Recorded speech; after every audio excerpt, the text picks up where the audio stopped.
Os livros de 1º e 2º Reis. Embora sejam dois livros separados em nossas Bíblias, eles foram originalmente escritos como um livro contando uma história unificada, que começa no livro de Samuel, que acontece antes desse. Então, Davi unificou todas as tribos de Israel em um reino. E Deus prometeu que da sua linhagem viria um rei messiânico que estabeleceria o reino de Deus sobre as nações e cumpriria as promessas feitas a Abraão. Assim, o livro dos reis conta a história da longa fila de reis que vieram depois de Davi e como nenhum deles cumpriu essa promessa. Na verdade, eles levam a nação de Israel diretamente ao desastre. O livro foi desenhado para ter 5 movimentos principais. A história começa e termina com foco em Jerusalém. Primeiro, com o reinado de Salomão e a construção do templo, e depois, nessa última sessão, termina com a destruição de Jerusalém e o exílio de Israel para a Babilônia. E a história que leva a essa tragédia é o que compõe as 3 sessões centrais. O que explica como Israel foi dividido em 2 reinos rivais, como Deus tentou impedir a corrupção de Israel enviando os profetas, e como o exílio se tornou a consequência inevitável do pecado de Israel. O livro começa com 2 capítulos sobre o reino, passando de Davi, que estava velho, para seu filho Salomão. E as palavras finais de Davi a Salomão são muito semelhantes às de Moisés para Josué e de Samuel para o povo. É uma chamada para permanecer fiel aos mandamentos da aliança e viver em aliança somente com o Deus de Israel. Mas as palavras de Davi parecem que são vazias, porque Davi e Salomão conspiram a consolidação do novo reino através de uma série de assassinatos políticos. Não é um bom começo. O melhor momento de Salomão acontece quando ele pede a Deus por sabedoria para liderar Israel, e ele até conclui o sonho de Davi de fazer um templo para o Deus de Israel. Aqui a história realmente para e descreve detalhadamente o desenho desse templo. Assim como o desenho do tabernáculo na Torá, há também uma série de itens de ouro e joias e representações de anjos e árvores frutíferas. São todos simbolismos representando o Jardim do Éden. É o lugar onde o céu e a terra se encontram, onde a presença de Deus mora com seu povo. Mas assim que Salomão termina o templo, ele toma decisões terríveis e o reino desmorona. Ele começa com a decisão de se casar com as filhas de outros reis, centenas delas, por alianças políticas. E ele adota os seus deuses e introduz a adoração daqueles deuses em Israel. Salomão, em seguida, acumula quantidades enormes de riqueza, constrói um exército enorme e até institui o trabalho escravo em todos os seus projetos de construção. Agora, se você voltar para a Torá e olhar as diretrizes de Deus para os reis de Israel em Deuteronômio 17, Salomão está quebrando todas elas. No momento em que ele morre, Salomão se parece mais com Faraó, o rei do Egito, do que com seu pai Davi. A próxima seção do livro começa com o filho de Salomão, Roboão, agindo exatamente como seu pai. E é uma história muito triste de ganância e desejo de poder.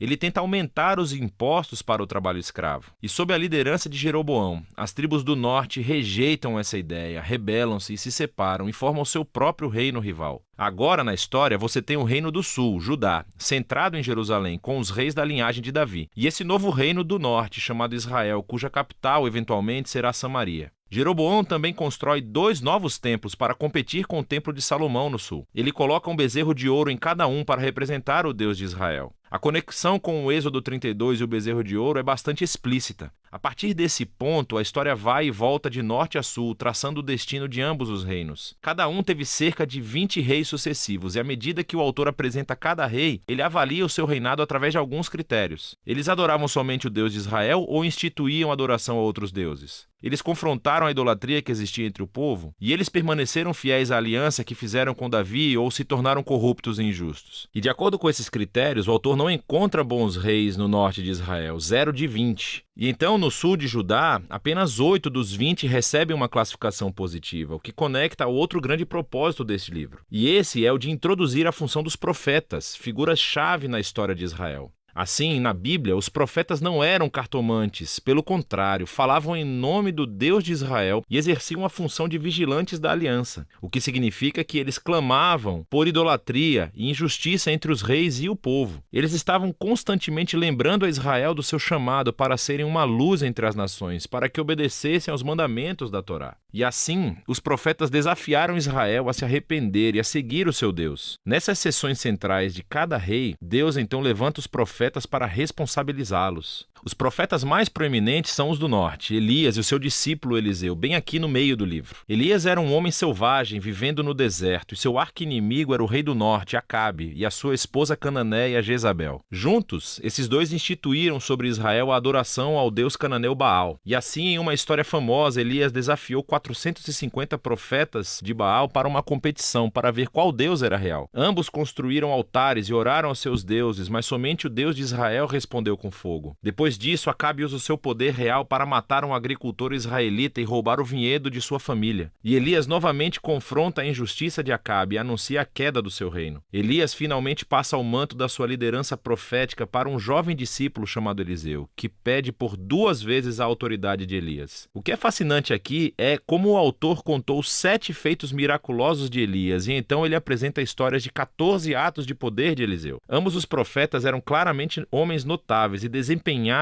o mesmo papel, confrontando os reis de Israel por idolatria e injustiça. E, infelizmente, eles não conseguiram afastar Israel da apostasia. Na próxima sessão, o Reino do Norte é abalado por uma revolução sangrenta iniciada por um rei chamado Jeú, que destrói a família de Acabe. E embora Jeú tenha sido inicialmente enviado por Deus, sua violência simplesmente ficou fora de controle. E cria esse ciclo de assassinatos políticos e rebeliões das quais Israel nunca se recuperou. Depois de Jeú, acontece uma série de golpes de Estado. E cada rei segue outros deuses e permite injustiças horríveis. Tudo isso leva ao capítulo 17 de 2 Reis. O grande império mau da Assíria desce e acaba completamente com o Reino do Norte. E a cidade capital de Samaria é conquistada. Os israelitas são exilados e espalhados pelo mundo antigo. Agora, o capítulo 17 é fundamental. O autor interrompe a história e oferece essa reflexão profética sobre o que acabou de acontecer. Ele culpa a queda do Reino do Norte pela idolatria e infidelidade da aliança de Israel e seus reis. E assim Deus permitiu que eles enfrentassem as consequências das suas decisões. O movimento final do livro conta a história do solitário Reino do Sul. E aqui encontramos alguns reis muito heróicos, como Ezequias, que confia em Deus quando os exércitos da Assíria batem a porta de Jerusalém. Ou Josias, que descobre esse pergaminho perdido da Torá no templo. Ele começa a ler, sente-se convicto e institui reformas religiosas para remover a idolatria e as influências cananeias na região. Mas Judá está longe demais. O rei bem no meio desses dois, Manassés, é o pior de todos. Ele não só introduz a adoração a estátuas no templo de Jerusalém, como também institui o sacrifício de crianças. E assim Deus envia profetas para dizer que o tempo acabou. Israel atingiu seu ponto sem retorno. Os capítulos finais contam a história do Império Babilônico invadindo Jerusalém, destruindo o templo e levando o povo e a linhagem real de Davi para o exílio. Assim, a história termina e nos deixa a pensar: será que Deus está cansado de Israel? Será que ele está cansado da linhagem de Davi? Bem, o parágrafo final avança cerca de 40 anos até o exílio e conta uma história muito estranha. É sobre Joaquim, um descendente de Davi, que teria sido rei se retornasse a Jerusalém. O rei da Babilônia o libera da prisão e o convida a comer na mesa real pelo resto de sua vida. E o livro termina. Não nos diz muito, mas é uma história que dá um vislumbre da esperança de que Deus não abandonou a linhagem de Davi. Então a questão agora é: como Deus irá cumprir as suas promessas a Abraão, a Davi? Como ele vai abençoar as nações e trazer o reino messiânico? E para responder a essas perguntas, você precisa ler sobre a sabedoria nos livros proféticos. Mas por enquanto, esse é o livro dos reis.